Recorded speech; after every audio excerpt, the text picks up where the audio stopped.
Alors Francis, dis-nous en plus à propos de ton ministère avant qu'on aille plus loin dans la discussion.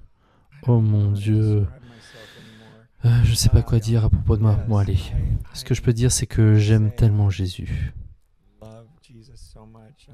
Je suis tellement impatient. Je regarde les Écritures différemment, tu sais, avec des yeux neufs. Je lis récemment 2 Corinthiens 3. Ça m'a vraiment touché, tu sais, quand il parle de Moïse et de la gloire qui s'efface, comparé à la gloire que nous pouvons avoir maintenant. Je dis juste, Dieu, je veux voir ça. Comment elle est censée la surpasser, dépasser largement la gloire de Moïse. Et donc, je dois croire ça parce que c'est la parole de Dieu. Et pourtant, quand nous regardons la vie de Moïse, nous nous disons, c'est scandaleux les choses qu'il a dû expérimenter. Nous sommes censés dépasser cela de loin.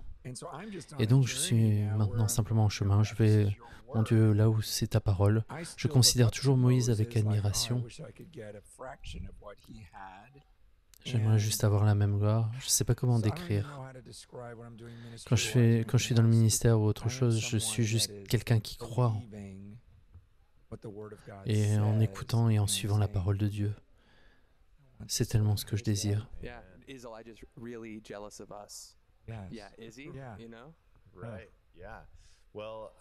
bien, en parlant de ce chemin, ce qu'on veut vraiment discuter aujourd'hui, ce sont des sacrements, parce que je sais que ça fait partie de ce parcours. Nous vous avons entendu faire des déclarations au sujet des sacrements, et parce que vous avez rencontré des résistances. Vous imaginez Francis Chan rencontrant des résistances sur quoi que ce soit? Oui, surtout. Vous imaginez, il dit le ciel est bleu et parfois il est rose. Vous voyez? Alors parle-nous de ton cheminement avec les sacrements. Peut-être d'où tu as commencé et où Dieu t'a mené depuis. Oui, je suis prêt. Ça me convient. Je suis ouvert aux critiques, aux suggestions. Sur mon podcast. C'est que des opinions parmi d'autres. Mais sur cette question qui sont si sacrées comme les sacrements, je veux dire, rien que dans le nom sacrement, il y a cette notion de sacré.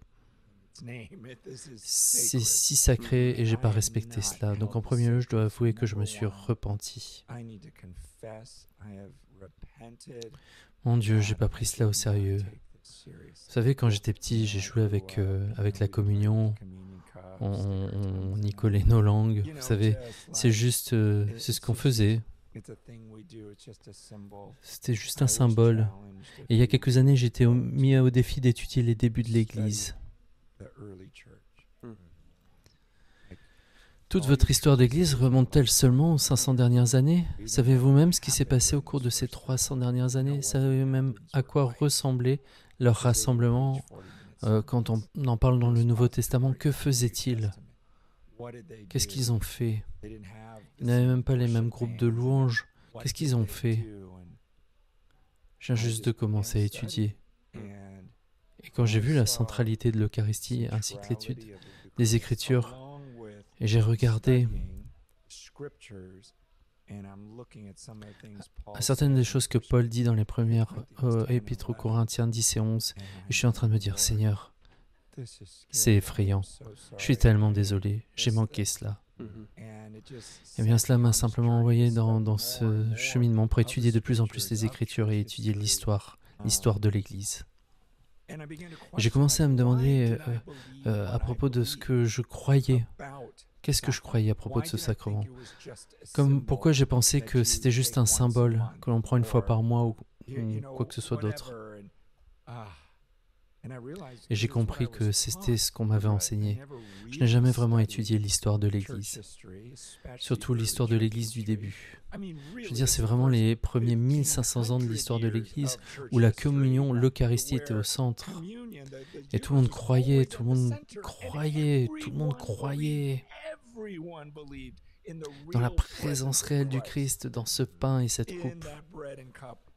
D'une manière ou d'une autre, personne ne l'a vu comme un symbole. Oui, de temps en temps, il y avait un hérétique qui arrivait, mais vous voyez, même l'Église primitive, dans cette Église, les pères confrontaient l'hérésie. Oui, et je ne sais pas ce que c'était avant, il y a 500 ans. Le bon vieux Zwingli, oui, Zwingli, il dit c'est juste un symbole. Et il déplace l'Eucharistie du centre de l'église et il y met son pupitre. Et pourtant la seule chose qui nous rassemble, qui fixe le corps et le sang, c'est ce qui fixe le corps et le sang du Christ. Ceci, c'est la partie centrale de nos rassemblements. Et c'est à cela que l'Église primitive s'est consacrée. L'enseignement des apôtres, la prière, la fraction du pain et les prières, la charité, l'amour fraternel, la prière fraternelle. Et je regarde, je me dis, mon Dieu, je suis tellement désolé. Et Paul qui dit, mieux vaut que tu t'examines toi-même. Oui, tu ferais mieux de reconnaître, c'est pourquoi beaucoup d'entre vous sont faits malades et certains d'entre vous sont morts. Pourquoi ne prévenons-nous pas les gens? Combien de fois ai-je dirigé des rassemblements, n'ai-je pas averti les gens que cela pourrait les tuer? C'est le seul avertissement de ce genre dans le Nouveau Testament. C'est le Saint des Saints du Nouveau Testament.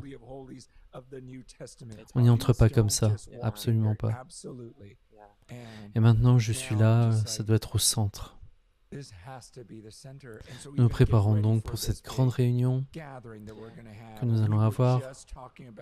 Nous en avons parlé il y a une demi-heure. Le Seigneur nous a guidés en tant que leaders. Nous avons participé ensemble et nous avons simplement dit, regardez, ces rassemblements sont tous basés sur l'idée que si ce type donne un message solide et ce groupe chante cette chanson, alors nous allons faire entrer la présence de Christ. Maintenant, la Bible nous enseigne comment faire entrer la présence de Christ en apportant l'arche. Rompons le pain.